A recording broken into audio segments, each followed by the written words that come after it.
परिवार की आप बात कर रहे हैं, आप बोल रहे हैं कि इनके परिवार के आज तो परिवार में शहनाई बज रही है, उसकी शुभकामनाएं भी दीजिए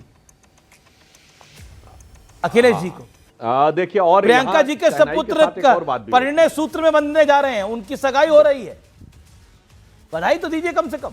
देखिए, इनकी पार्टी की सोच और हमारे में बिल्कुल उनको बहुत तहे दिल से बधाई है, मगर प्रियंका जी को अधिक बधाइयां मिलने के भी बहुत सारे मीनिंग निकल सकते हैं और फिर ये भी एक विचार हो सकता है। आप क्यों उसकी चिंता कर रहे हैं?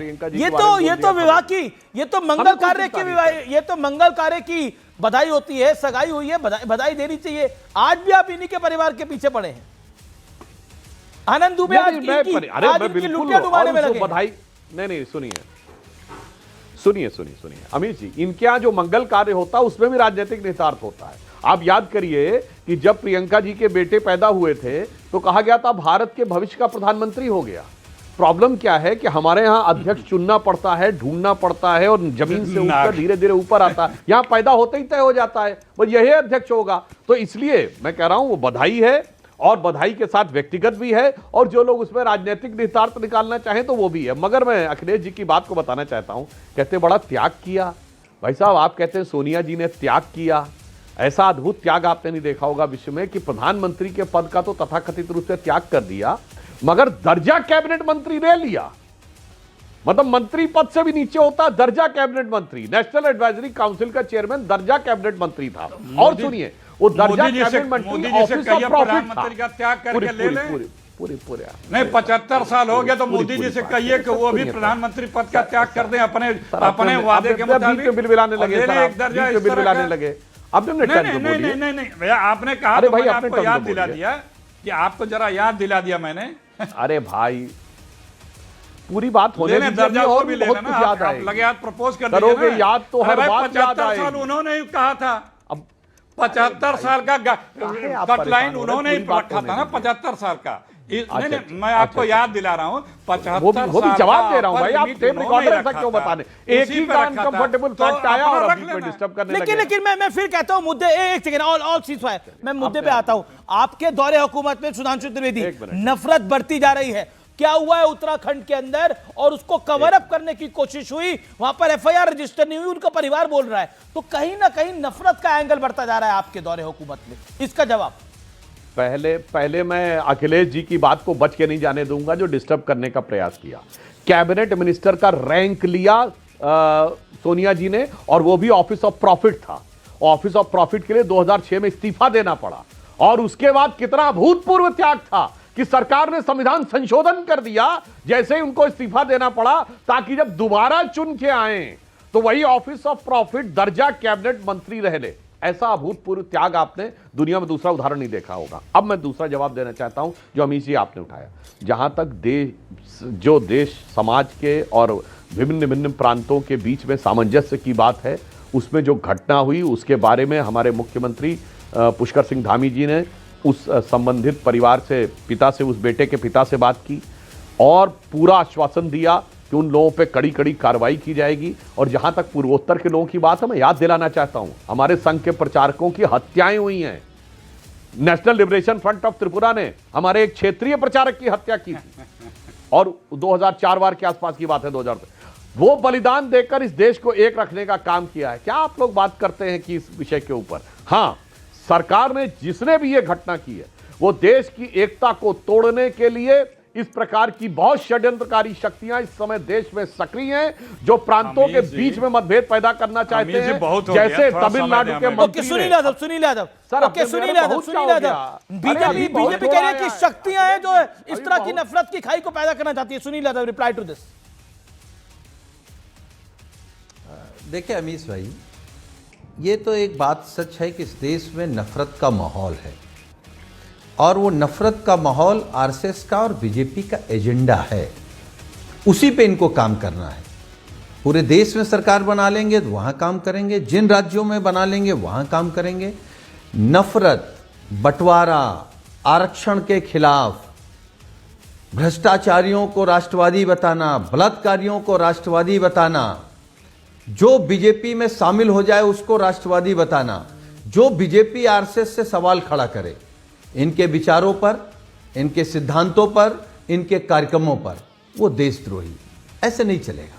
ये देश धर्मनिरपेक्ष है और मुझे लगता है आपसे लेकर के जितने लोग टीवी डिबेट में बैठे हैं, धर्म निरपेक्ष कैसे हो सकता है? देश ये पंथ निरपेक्ष देश है, पंथ निरपेक्ष देश है, पंथ निरपेक्ष देश है, पंथ निरपेक्ष देश है, पंथ निरपेक्ष। तो राम और कृष्ण का देश है, ये समाजवादी देश कैसे होगा? इसके तो सदर में लगा है धर्म चक्र। अरे धर्म निरपेक्ष कैसे होगा? पंथ निरपेक्ष।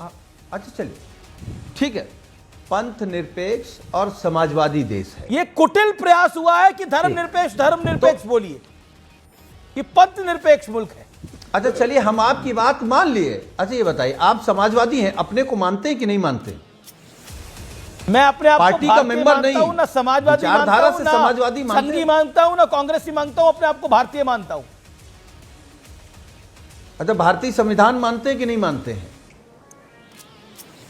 अगर भारतीय संविधान मानते हैं तो आप समाजवादी हैं, क्योंकि देश के प्रधानमंत्री जी भी समाजवादी हैं। एक बात। दूसरी बात, देखिए आप समझिए कि देश में क्या हो रहा है, और एक तरफ देश के गृह मंत्री जी बंगाल में किस तरीके की बात कर रहे हैं। मैं फिर उस बात को दोहरा रहा हूं, आतंकवादियों के खिलाफ पूरा देश है, घुसपैठियों के खिलाफ पूरा देश है। ओके। लेकिन आप आतंकवाद के नाम पर, घटना के नाम पर, घुसपैठी के नाम पर केवल वोट बैंक की राजनीति करेंगे, केवल चुनाव की राजनीति करेंगे, बाकी कोई काम नहीं करेंगे। वोट बैंक की राजनीति करेंगे, गंदा खेल आप खेलेंगे। Sudhanshu Trivedi, reply to this. और धर्मनिरपेक्ष, पंथ निरपेक्ष, बात का आपने दोनों बातें, मैं इनको अब विधिवत बताना चाहता हूं। राज्यों में नफरत कौन पैदा करना चाहता है? किसी अपराधी ने नहीं बोला था, तमिलनाडु के मंत्री ने बोला था। हम किसी काम को छोटा बड़ा नहीं मानते कि उत्तर भारत के यूपी बिहार के लोग यहां पर टॉयलेट साफ करने आते हैं। नहीं, ये तो देश में नफरत थोड़ी है, तो बड़ा सामंजस्य है। और तेलंगाना के मुख्यमंत्री ने कहा कि बिहार वालों का डीएनए खराब होता है, और उन्होंने बोला जाति के आधार पर। उन्होंने कहा केसीआर जो पूर्व मुख्यमंत्री थे उनका नाम लेके, कोई पॉलिटिकल डीएनए नहीं बोला। उन्होंने कहा इनका उद्गम बिहार के कुर्मी समाज से माना जाता है, और मैं मानता हूं तेलंगाना का डीएनए बिहार से अच्छा है, यानी सीधे कुर्मी समाज का नाम लेके बोला। अरे इसमें कोई ऐसी बात थोड़ी है, इसमें कोई नफरत की बात थोड़ी है। अगर कांग्रेस का फाइनेंस मिनिस्टर कर्नाटक का डीके सुरेश ये कहता है कि उत्तर भारत वाले कम टैक्स देते, दक्षिण भारत वाले अधिक, तो अलग हो जाना चाहिए, ये नफरत थोड़ी है भाई साहब। नफरत जो फैलाई जा रही है उसको भली भांति समझिए, तब आपको समझ में आएगा देश में कैसे टुकड़े करने का प्रयास किया जा रहा है। अब मैं ये भी बताना चाहता हूं, आरक्षण के विरुद्ध कौन है? भाई साहब, आरक्षण के तो सबसे बड़े दुश्मन आप लोग हैं। ये बताइए, पश्चिम बंगाल ने 91 जातियों को ओबीसी में शामिल करने के लिए लिख के भेजा, जी। और उसमें कितनी मुस्लिम है? 77।